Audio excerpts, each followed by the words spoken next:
Open Network for Digital Commerce, or ONDC, the government-backed platform which saw transaction volumes grow 15% to over 7.5 million in February from the previous month, which was January. The interoperable network had clocked 6.5 million transactions in January alone. The average number of daily transactions on the network grew by 23% to 258,000 in February, hinting at the growing popularity of ONDC. Of the 7.5 million transactions, nearly half, at 3.8 million, were in the ride-hailing bucket via the Namma Yatri platform. The remaining 3.7 million were retail purchases. The share of the retail purchases in the total monthly transaction stands in stark contrast to the early 2023, where it accounted for nearly 5 to 10%. It is nearly 90% at the moment, which essentially means more retail users are using ONDC. Another success story, since we were talking about Bharat OS, and India has come up with some very interesting models of digital, public infrastructure that is held by the government, not by a private entity, charging a minimum commission by the way of ONDC being one of the examples. People are actually taking to it. They're taking a liking to it, Karthik. Absolutely. But here, Shweta, it competes not with any other global ecosystem which is offering a much wider utility to Indian citizens or Indian businesses. I think the difference between the Google Play Store story and the ONDC story is that ONDC has been built as an enabler for buyers and sellers to get connected using a plug-and-play mechanism which is underwritten to some extent by the Government of India and promoted by the Government of India while it runs as a private organization separately, to ensure that a fair price and a fair costing is made available to sellers who don't have scale and buyers who are able to get the same services or get the same goods at a slightly discounted price. I think that's the broad difference. But ONDC, again, I think, there are questions on the fact that should the government be in the business of business, and the government says that no, it is not in the business of business. It is just creating or enabling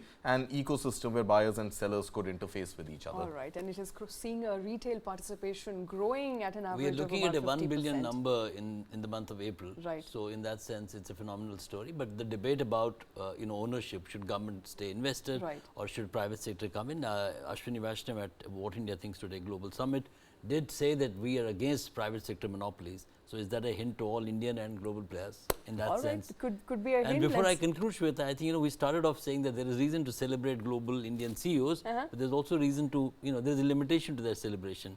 Now Sundar Pichai is obviously being guided by his own business interests for Alphabet, and he's not looking at India beyond cricket and, celebration.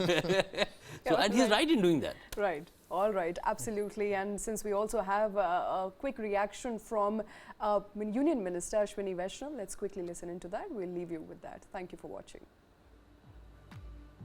Sir, I appreciate the UPI initiative of financial inclusion and the geographic unlimitations that it opens up. But in the context of ONDC, which is again an integral component of the overall DPI architecture, within ONDC, do you feel there is need for the government to actually create a platform and an enabling ecosystem for buyers and sellers? Aren't you, in a way, then getting into a competitive zone with private players? ONDC is a network of networks. Right. It is a network of networks. It's a platform of platforms, right?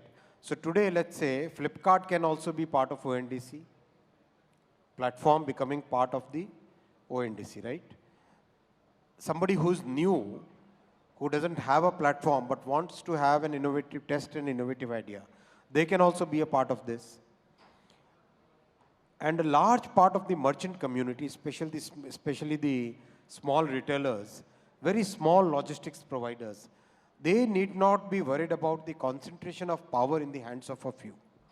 Okay. That's very important. That's why I sincerely believe, and I request all the policymakers to think about this as a way to, once again, democratize technology, make sure that technology is accessible to all, make sure that it doesn't get concentrated in the hands of the few. Is it fair for the government to keep subsidizing it, sir? There is no question of subsidizing it.